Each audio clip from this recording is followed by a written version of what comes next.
Ayan po, at sa pagkakataong ito ay gusto ko po munang unahing batiin itong lahat ng mga subscribers ko, followers at mga viewers. Lalo na po yung mga bagong nag-subscribe ay maraming salamat po sa inyo. Sa lahat po ng tumatangkilik ng programa natin, wala pong patid ang aking ipapaabot na pasasalamat sa inyong lahat. At ito na po yung ating tatapikin. Ayon pong tungkol diyan sa hearing sa Kongreso na kung saan na yung kina Eric na yan, Loren Badoy at dito sa SMNI. Sa palagay ko po, nakapag-desisyon po ako na mas minarapat ko na lamang pong huwag nang magkomento dito sa mga naganap na hearing dyan sa Kongreso. Dahil ang pagtutuunan ko po ngayon ay itong aking mga followers, mga subscribers. Ayun po. Pero ganun pa man, ay magbibigay lamang po ako ng konting napansin ko lang po kasi ito dyan sa Kongreso, yung mga tao dyan sa Kongreso, na kung saan po ay kagaya nitong si Tiangco. Ano yan? Si Toblerone Tango ba yan? Yung po bang itsura nito yung parang puyat na unggoy. Napansin nyo rin po ba yon? Parang puyat na unggoy ito. Si Tiangco. Oh. Ayun naman po si Kwan. Si Abante. Para hindi mo malaman kung anong itsura nito. Minsan, para makikita mo parang mukhang bayawak na mukhang kanggaro.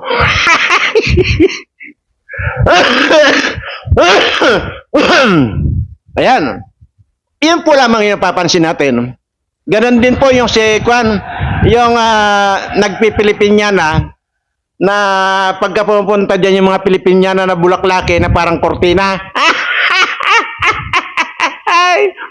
Yan po yung Kwan. Yung tingnan yung itsura. At sabi ko nga dati yan sa kanya ay mukhang daga. Ay pagka habang tinititigan mo, nagiging mukhang kuneho. Ay, yan at at ito ang matindi. Kung inyong napapansin, ito si Gonzales mismo. Parang pasan niya yung daigdig. Napansin niyo po ba yan? Talagang Kwan. Parang kala mo ang bigat ng kanyang dinadala. Grabe.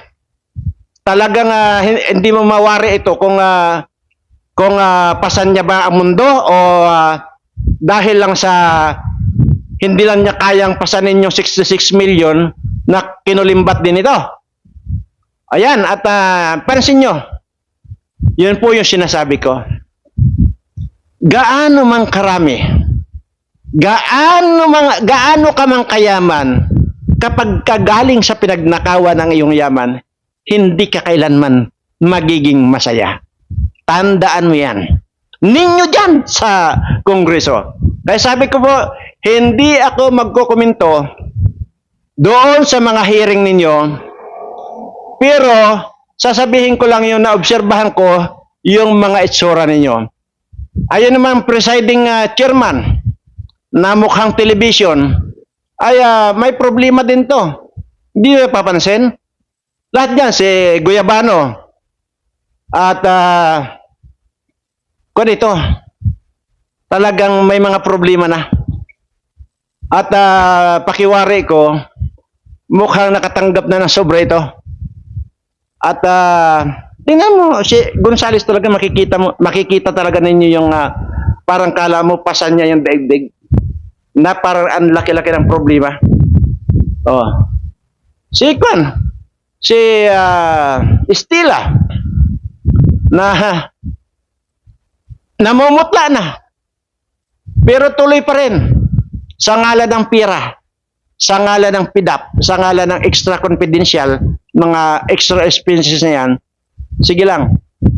Siguro, sige, isip siguro nila, sige, hanggat humihinga tayo, manindigan tayo para sa ganun. Ganahan si speaker na magbigay sa atin ng mga project. Yan yun eh. At yan po ang tandaan ninyo. Kahit kailan, hindi po kayo magiging masaya. Kahit kailan. Yan ang tandaan ninyo. Dahil nananalaytay na sa inyong mga ugat ang sumpa ng ating Panginoong Hesus. Yan na. Anyway, at sabi ko nga po, ano man ang mangyari, ay ang talagang main topic ko po rito at ang hindi ko po dapat natantanan dito, ang itatopic ko lang po dito ay itong mga kababayan kong mahihirap na kung saan ay marami na po talaga padagdag ng padagdag yung mga wala nang makain nating kababayan. Yan lang po ang binibigyan ko ng diin, lalo na diyan sa mga kawatan, diyan sa gobyernong ito. Sana kahit papaano ay magpaabot man lang kayo ng tulong dito sa mga kababayan ko. Anyway, balikan po natin yan. Mayroon pong nabasa akong comment ng isang nating kababayan or followers. Nag-comment po dyan na yun daw pong anak niya mula noon hanggang ngayon hindi pa raw po nakakakita ng trabaho. Which is, sa inyo pong lahat ito Di po ba mayroon na po akong ibinigay sa inyo dyan na itinuro kung papaano kayong swertihin? Di po ba? Yung pong sinasabi ko na kumuha kayo ng bato doon sa tabing dagat at the same time, lagyan nyo na rin ng tubig dagat at kapag lumabas kayo, halimbawa mag-apply kayo or ano man gagawin ninyo o mag-aaral kayo, hindi po ba't ang sinasabi ko sa inyo, isaw-saw nyo lang po yung inyong daliri doon sa tubig dagat na yung itinuro ko po sa inyo. Tapos ganyan-ganyan lang po. Ayan, dito. Yun lang po eh. Bakit po, nalungkot naman ako kanina dahil nung mabasa ko yung comment na yon na hanggang ngayon daw ay hindi pa nga raw nakakapasok ng trabaho yung kanyang anak. Napaka-imposible pong mangyari kung inyo pong nasunod yung aking mga itinuro dyan. Imposible po na hindi suswertihin yung sumunod at gumawa ng aking ipinag-uutos, yung aking itinuro. Kahit ano po yun. Either naghanap ka ng pira, naghanap ka ng trabaho, ano pa man na gusto mong mangyari sa buhay mo, kaya nga po yung magiging gabay ninyo para swertihin kayo. Hindi po biro yun. Bakit? Kung magtuturo ba ako rito nang hindi ko subok or hindi nangyari sa buhay ko? At bakit naman halimbawa at nandito pa sa akin ito? Siguro pamilyar ho sa inyo to eh, di ba? Pamilyar ito sa inyo. Hanggang ngayon nandito sa akin na kung saan ay ito yung po yung sinasabi ko na yung naiwan sa akin ng matanda. At ito po yung napakaliit lang dati. Gaganito lang po kaliit to. Mas malaki pa po ito. Pero kita nyo naman napakalaki na. Yan po lumalaki. So bakit ko naman nandito sa akin at itinatabi ko lang? Sa totoo lang po ito, kahit saan ako pumunta, maging sa pagtulog ko, nandito po katabi ko ito. So, nalungkot talaga ako nung may comment na yun na hanggang ngayon daw ay hindi pa raw nakakakita ng trabaho yung kanyang anak. At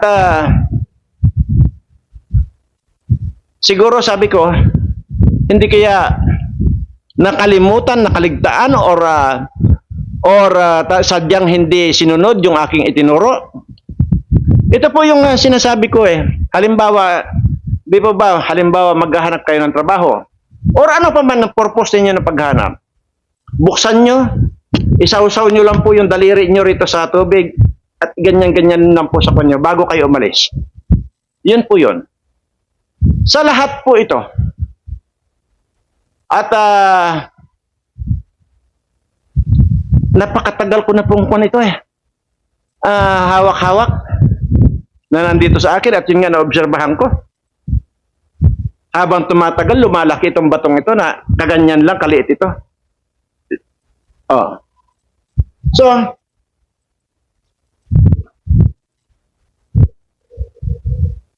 anyway, kanya-kanyang paniniwala yan. So, hindi ko naman pwedeng pilitin kayo kung ayaw niyong maniwala. Pero yung isang patay gutom na kagaya ko noon, ay bakit naman nabago ang buhay ko? At magmula nung napasa akin yan, ay wala ng patid yung blessings na dumarating sa akin. Ganun lamang po kasimple yun. Kasi, ano man yung kasabihan, ano man yung itinuturo ng mga ibang tao, wala pong masama na sundin ninyo. Dahil, kagaya po niyan, wala naman kayong babayaran. Di ba? Hindi ko naman kayo sinisingil dyan. Sundin nyo lang yung sinasabi ko, tinuro ko. Nandiyan naman po yan sa video ko. So, alamin nyo na lang po yung nandiyan sa video ko.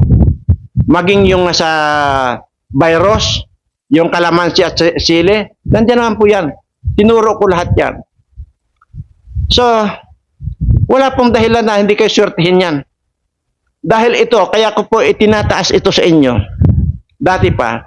Kaya ko po itinataas ito para magkaroon ng koneksyon or contact sa inyo. Dahil kung ano mang kapangyarihan mayroon ito, ay kapangyarihan nyo na rin po. Konektado na po sa inyo. Kaya po itinataas ko ito sa inyo. So, yun po ang dahilan kung bakit itinuro ko po sa inyo na pumunta kayo sa tabing dagat, pagtungtong ng alas 12 ng tanghali, pumulot kayo ng isang bato, ilagay nyo doon sa isang lalagyan at the same time, lagyan ng tubig, umuwi kayo. At every time na may lalakarin kayo, either mag-a-apply sa trabaho, maghanap ng pera, yun po ay ipahid nyo lang dito sa inyong katawan. Hindi naman po yung iligo ninyo. Kwan po yan.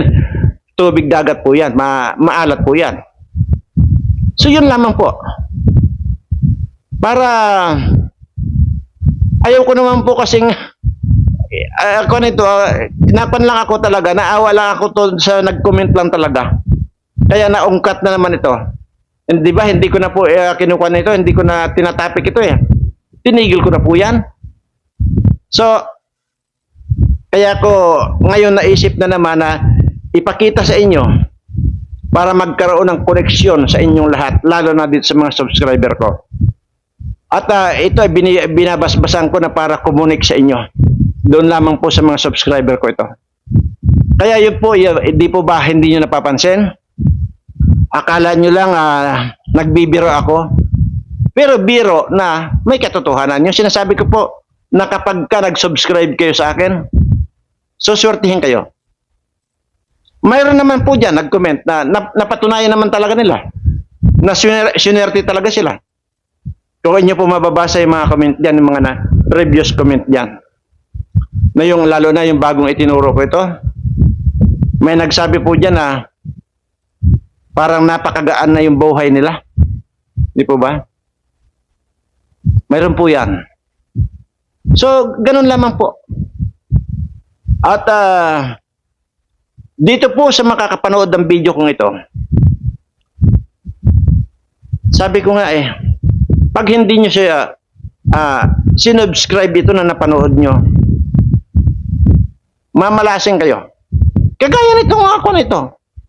Itong mga politiko na ito, oh, napanood nila itong video ko pero hindi sila nag-subscribe. Ayun, kabi-kabila ang kamalasan nila. Tingnan nyo. Mayroon ng baliw dyan. Mayroon ng hindi na nagkakatulog. Sigurado ako dyan na marami sa kanila ang hindi na normal. Sigurado ako dyan. Marami lang mga dahilan. Kagaya nung ibibigay kong example sa inyo. Sabi ko nga kanina, hindi na nakakatulog yan. Halos hindi na rin makakain. Iba na ang panlasa ng pagkain. May kaunting kaluskos, takot at takot. Napapaganyan. So, ibig kong sabihin, hindi na normal itong mga politikong ito. Itong mga kawatan ng politiko, hindi na normal yan. Maniwala kayo sa akin. Dahil sila mismo ang gumawa ng kanilang mga sakit. Hindi ba yung sinasabi ko kanina na akala mo, ay kita nyo naman ang itsura eh. Akala mo puyat na unggoy. Tapos yung isa naman na lumamon ng 66 million. Hindi ba parang pasan niya yung daigdig? Ay yung sinasabi, yan pa ba? Yan ba yung akala mo na magpapasaya sa buhay mo yung mga kinukulimbat mong pira? Hindi. Yan ang papatay sa iyo dyan sa mga pinaggagawa mo. Napakaliwanag po yan. At sinisigurado ko yan. Maniwala kayo sa akin. So, at yun lang ang naobserbahan ko dyan sa mga nag-hearing dyan. Kung doon sa kuwan, hindi na po ako magkukomento. Doon sa kung ano pa, hindi na po. Siguro, maiksi lang siguro ang ikukomento ko. Yung kagaya nung sinabi ng chairman na Honorable Pimentel, you are recognized. Yun, sabi niya. Yung babaeng kuan, may itsura pero medyo kuan lang. Yan yun. Dahil ang sinasabi niya, nung na-recognize na siya naman ang magsasalita na, ano yung sinabi? Yung sinabi niya na, I will not allow ini, sabing ganyan, na sisirain tayo o lulukuhin tayo ng kahit na sino. At ayaw kong pumayag na may manluloko, ayaw kong pumayag na manluloko kayo sa kapwa ninyo. Yan po yung kanina sinabi ni si Nograles pala yun. Nograles. Kaya gusto kong i-apila dito sa NTC na isuspend na itong SMNI. Yan po yung sinabi niya. Dahil sabi nga, hindi ko papayagan at ayaw ko na may manloko o may mga manloloko dito sa mga kababayan ko at dito mismo sa atin dito sa Kongreso. Maliwanag. Pero, since na sinabi mo yan, Miss Nograles, kung ikaw ay Miss pa, dahil sa sinabi mong yan, ito naman ang masasabi ko. Ayaw mo nang niluloko, pero gusto mo yung mangbulsa ng binigay ni Martin Romualdez sa'yo. Yun ba ang gusto mo? Alin doon ang mas masahol na karimarimarim? Yung manluloko o magnanakaw? Na ang pinapahirapan ninyo itong mga kababayan ninyo mismo. See? Sino ba yung nag-cite pa diyan? Mayroon pa ako nabasa doon sa komento doon sa kwan. Itong si Romualdez nito, mismong bayan niya, isinusuka ng kanyang mga kababayan. Kaya yun ang sinasabi ko magyabang ka ng magyabang, doon sa mga ibang tao instead na sana doon ka magyabang sa mga kababayan mo. At ang gagawin mong pagyayabang, mamudmud ka. Bigyan mo yung mga wala nang makain ng mga kababayan mo mismo dyan sa inyo. Yun ang ibig ko sabihin. Hindi masama ang magyabang kapag ka nakakatulong ka. Ang masamang magyabang, gaya ng ginawa mo, nagbigay ka ng $2 million sa Harvard University, pero gutom yang mga kababayan mo. Yun ang sinasabi ko. Kaya nag-reflect lang sa akin itong sinasabi ni Nograles na dahil ipapasuspend na raw niya yung SMNI dahil nga nanluloko daw. Manluloko. Ay kayo ba? Hindi ba't panluloko? Yang ginagawa ninyo na ayaw nyong ilantad yung mga pinaggagastos ninyo, yung mga extra expenses ninyo na yan. Hindi ba panluloko yun? Hindi nga panluloko. May dagdag pa na pagkakawatan kayo. Ninakaw nyo ang pira ng bayan sa pamamagitan ng pagtatago ninyo dahil kayo ang nandyan. Kasi nagkakampi-kampihan kayong mga animal kayo, di ba? Walang pwedeng walang pwedeng sumuway sa inyo.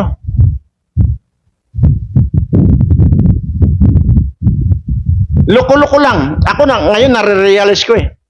Loko-loko lang yung papupuntahin ka diyan na wala ka namang hindi ka naman makapagsalita eh. Akong papuntahin nyo diyan. Ha? Dalawa lang yan. Either tatanggihan ko yung invitation ninyo or susunod ako sa invitation nyo. Kaya lang, may kwan kayo. May delikado kayo pagka ako ay napatawag ninyo dyan. Kaya mas maganda kung inimbitan ninyo ako at inimbitan ninyo ako na hindi ako sisipot, yun ang magpiesta kayo. Ipagpasalamat nyo yan na hindi ako sisipot. Dahil pag inimbitan nyo ako at sumipot ako, tiyak, kakapunin ko kayo dyan isa-isa. Kasi mga buwa ka ng ina nyo. Huh. Pagka,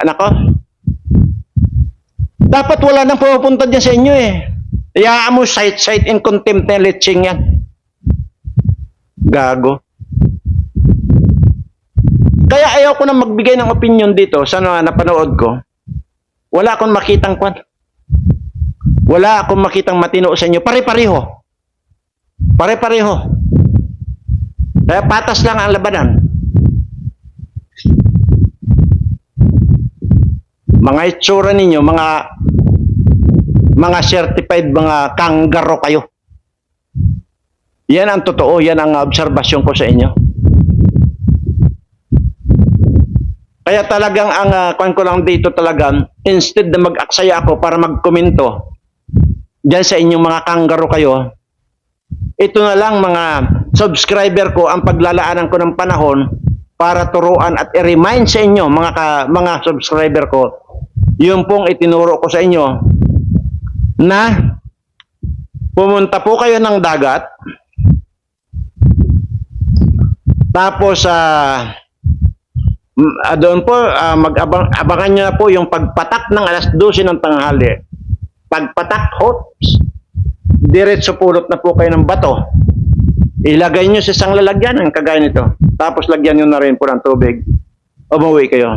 Yan po ang kapakipakinabang na sundin ninyo kasi mag-aaksaya tayo ng oras dito sa mga animal na puro mga animal talaga.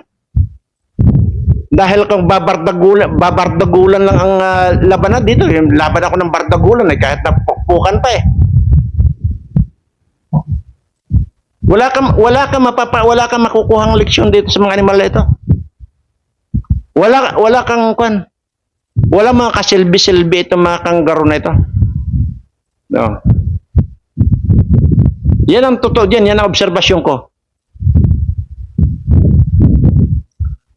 At saka yung sili at saka kalamansi, pagka naramdaman nyo na po na talagang lalala na yung pneumonia na ipinapakalat na naman ng China, yun po yung gawin nyo na po yun at mag-stock po kayo, ilagay nyo sa refrigerator ninyo para hindi mapanis. At yun po ang amoy-amoyin nyo o di kaya tikpan. Pwede kayong para hindi kayo papasukan ng virus. Yun lang po yun. Dahil ako nung COVID-19, hindi ako nagpa-injection. Pero wala akong ginawa kundi pumunta doon sa mga hospital na kung saan ay may mga kakilala at kaibigan ako nga nandun. Pero awa ng Diyos, hindi naman ako na hawaan ng COVID dahil doon lamang sa usbong ng Sampaloc. At yan po ay itinuro ko rin po dyan sa mga followers ko noong kasagsaga ng COVID na yan. Magngata lang sila ng usbong ng Sampaloc pagka lumalabas sila. Pero wala naman po ako nabalitaan. Yung mga followers ko na tinablan sila ng COVID. Hindi ko lang po alam doon kung nagpa-injection din sila ng tawag dito, bakuna. Pero ang pagkaalam ko po, wala pong nangyari sa kanila o na hawaan sila ng COVID. Ganun lamang po yun.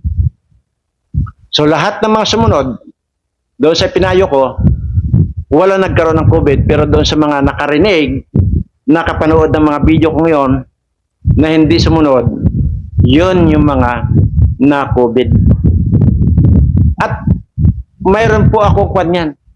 Mismong kapitbahay ko. Samantalang nung time na yon, nagla-live po ako sa Facebook. Nung time na yon. Dangan nga lang at hinak or hindi ko alam kung hinak or tinanggal mismo ng YouTube yung Facebook account yung Facebook account ko.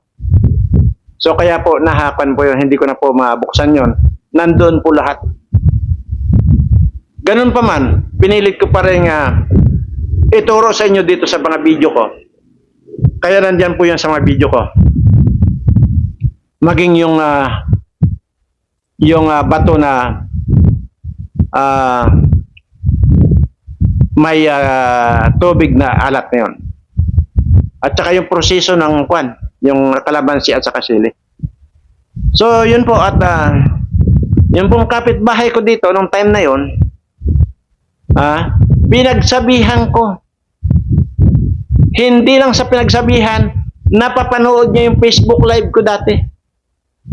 Na ang sinasabi ko, bago kayo lumabas, magngata kayo ng usbong ng Sampaloc pag lumabas kayo. Hindi niya sinunod. Yun, buong pamilya nitong nitong kapitbahay ko, lahat ay tinablan at ang kasamaan, yung dalawa sa kanilang pamilya na matay. So, yun po ay hindi ko na po kasalanan. At kaya nga po ngayon, lahat ng sinasabi ko ngayon, sinusunod na niya.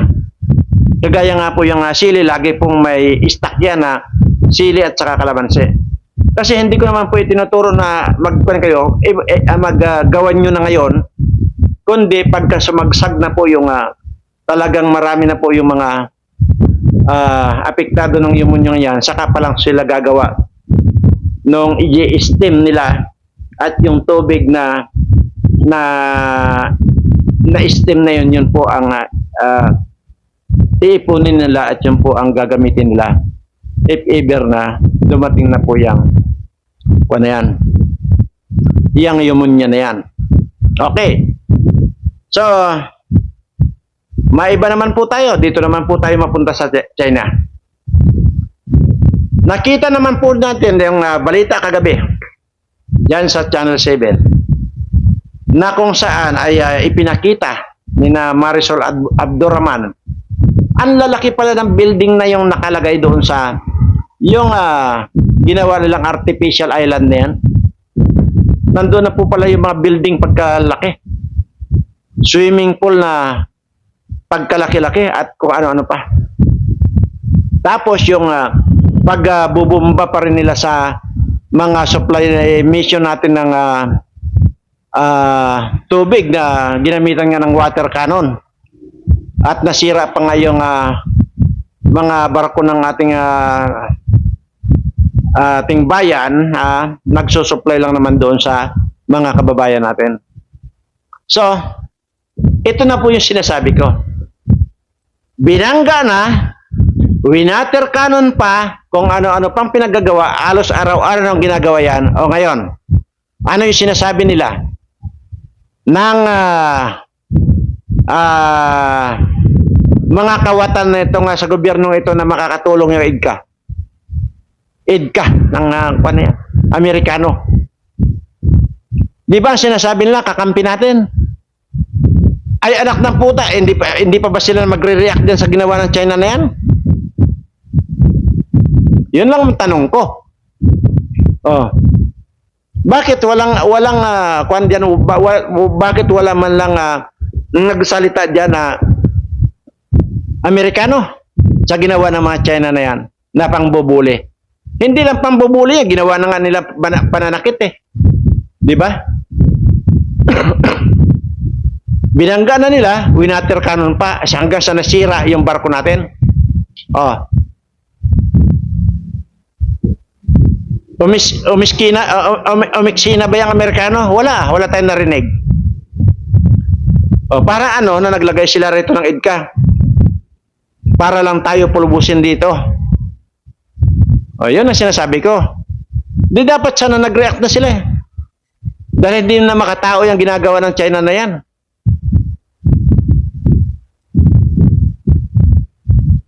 Wala. Talagang mga gunggong yung mga pumayag na mga senador at mga kongresista at lahat mga government official dyan na pumayag na maglagay ng IDCA rito mga Amerikano na mga inutil naman pala, hindi naman pala sila nakakatulong dito sa ating mga dito sa ating soberanya. Yun po ang totoo dyan. How much more pag gira na? Di ba? Wala. Eh mga mapuputi ang mga bayag dito. Ano ba tapang nitong mga mapuputi ng bayag dito? Oh. Maging yung si Jinping na yan, maputi ang bayag niyan. Kwan yan. Duwag yan. Sabi ko nga, kung gusto kong burahin niyang pagmumukha niyan, mabubura ko. Ang problema, kung buburahin ko ang pagmumukha niyan, ano magiging pakinabang ko? Kung sana, burahin ko yung animal na mga kahit na sino dyan, lalo na yung Xi Jinping na yan. Kung ang kondisyon, gagawin ko lahat yan, pati yung isla na nilagay nila dyan, buburahin ko yan. Ang kondisyon dito, kung paaalwanin nila ang buhay nitong mga mahihirap kong kababayan. Yan lang ang kondisyon ko dyan. Ulit-ulit naman itong nagsasalita ako rito na ganun eh. Pero, walang pumapatos. Gagawin ko yan, voluntaryo, hindi ko gagawin yan. Dahil kung ginawa ko yan, abay sitting pretty na kayo, total, kayo lang din naman ang nagnanakaw ng pera ng bayan. Di sige, nakawin nyo ng nakawin yan. O, kaysa naman sa hindi na kayo gumastos, mas malaki yung mga mananakaw ng mga politikong ito. Tapos halimbawa, ako ang gumawa ng pagbubura ng pagmumukha ni Xi Jinping dyan. Tapos kayo ang makikinabang. Buha ka ng ina nyo. Maging kayo, buburahin ko na rin ang mukha ninyo. Malapit-lapit na kayo eh, di ba? Kitang-kita na yung mga sakit ninyo. Kitang-kita na. Uulitin ko lang. Yung mukhang daga dyan na lagi nakapilipinyana, mukhang kuniho, tingnan nyo, namumutla na. Oh. Si Chanko, sabi ko nga kanina, parang puyat na unggoy. Si Gonzales, parang kala mo, pasan niya na yung daigdig. Hindi nakikita. May mga sakit na. Yung chairman dyan, hindi ba hindi nyo napapansin? Sasabog na rin ang tiyan yan. Oh. Kasi umakyat na yung bayag niya doon sa tiyan niya. Oh.